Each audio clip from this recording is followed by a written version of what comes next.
Tist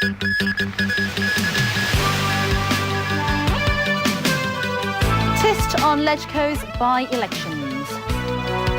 Thai government insists on forceful crackdown despite talks proposal by protesters. And Canadian fighter jets escort Cathay Pacific flights after bomb threats.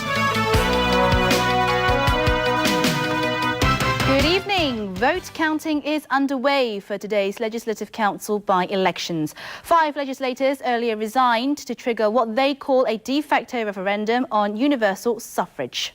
The latest figures at 9:30 show that overall in the 5 geographical constituencies, 15.8% of registered voters have cast their ballots.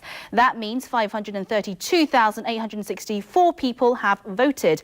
That's 24.63 percentage points lower than the corresponding figure from the 2008 LegCo election. On Hong Kong Island, the turnout rate at 9:30 p.m. was 17.12%. In Kowloon West, 19.51%. Kowloon East, 15.52%. New Territories West, 13.41%. And in New Territories East, we have 15.76%. One academic shared why he feels it's harder to attract voters to the polls this time round. I think because there is no strong contest between two camps, and also other than the 5 incumbents, actually a lot of the different candidates are relatively not well known. So it is relatively difficult to arouse the atmosphere, and it is also relatively difficult to attract more voters to the polls. Although former legislator Wong Yok Man is leading in exit polls for the Kowloon West constituency, he was disappointed at the low turnout rate. Wong, who is running to regain his seat, said even if they gained a 30% voter turnout rate, the chief executive may still think that they failed. He added that he doesn't care how the figures are interpreted. He's just disappointed with the turnout rate and hopes it will exceed 20%. And now we cross live to our reporter Kenneth Fong, who's at the media centre in the Hong Kong Convention and Exhibition Centre where the results will be announced. Kenneth, what's happening there? A very good evening to you, Nicole. Now here, polling stations across the territory have closed about an hour ago at 10:30, and they will be used as vote counting stations. But here at the media centre, as you can see to my side, these 2 large screens will provide provisional results on the election. A provisional update on the election results, and thereafter updates will appear every hour and a half. Now, earlier today, our very own reporter Daniel Tran talked with some of the voters. Daniel Tran, TVB News. Now, the Electoral Affairs Commission received nearly 300 complaints to do with election advertising and also polling station arrangements. The authorities say they will look into the matter. That's about it from me here at the media centre. Back to you, Nicole, in the studio. Thank you. That was Kenneth Fong reporting live from the Hong Kong Convention and Exhibition Centre.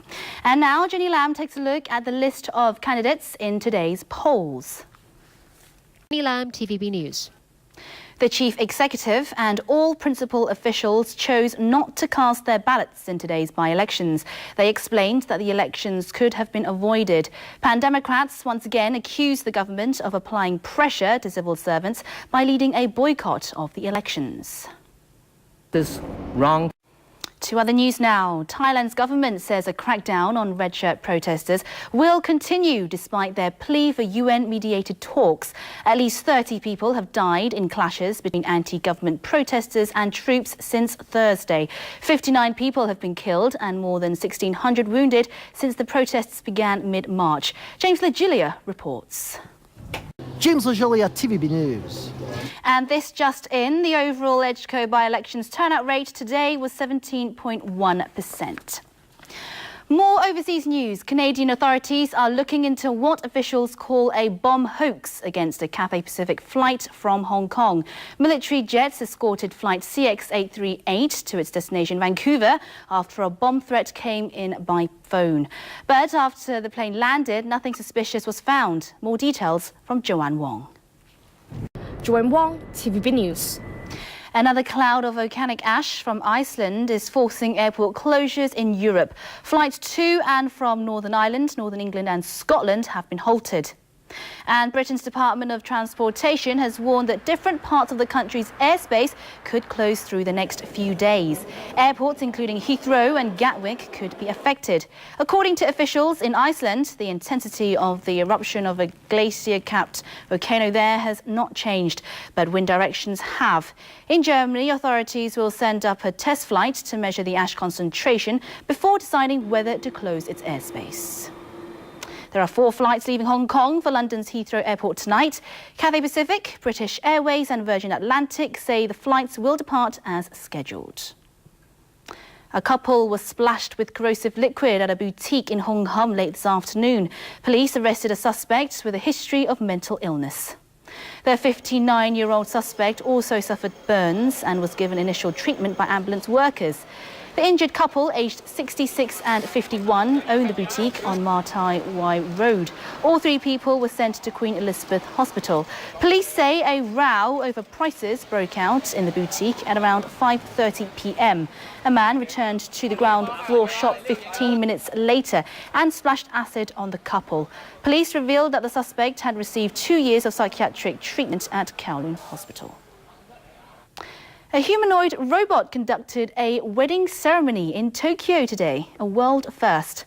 Wires led out to a black curtain a few meters away where a man clicked commands into a computer. The couple met through a project making robots.